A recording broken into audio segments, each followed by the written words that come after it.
আসসালামু আলাইকুম। আমরা কয়েকদিন আগে বড় বড় কিছু সূর্যমুখী আপনাদেরকে দেখিয়েছিলাম। তো আমি আছি এই মুহূর্তে পটুয়াখালীতে। দেখেন এখানে হচ্ছে এটা মোটামুটি এই সাইজেরই সূর্যমুখী সব জায়গায় হয় এবং সবথেকে বিষয় হচ্ছে এই কোমর পর্যন্ত সর্বোচ্চ হয়ে যায়। কিন্তু আমরা যে যাত্রা নিয়ে কাজ করতেছিলাম সেটা দেখেছেন আপনারা, প্রায় 16 থেকে 17 ফিট এক একটা গাছের সাইজ হয়েছে। তো আমার মনে হয় এই জায়গাটাতেও আমরা ওই যাত্রা নিয়ে কাজ করতে পারি। দেখেন এদের এখানে অলরেডি এগুলো ওঠার বয়স হয়ে গেছে। এটার যে সাইজটা ছিল ওই গাছগুলো কিন্তু বেশ ডাবল ছিল। তো মোটামুটি এইদিকে যেটা দেখলাম যে আমরা ওখানে যেমন পাখির জ্বালাতে রাখতে পারছিলাম না, কিন্তু এখানে মানে পুরোটাই কোনো পাখির প্রোটেকশন ছাড়াই আছে, কোনো পাখির ডিস্টার্ব মনে হয় না করছে।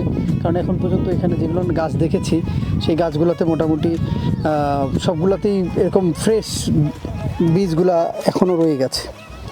তো আমার মনে হয় আমরা ওই যাত্রা নিয়েও এদিকে কাজ করতে পারি। আপনারা যারা আমাদের ওই ভিডিওটা দেখেননি চ্যানেলে গিয়ে দেখে আসতে পারেন।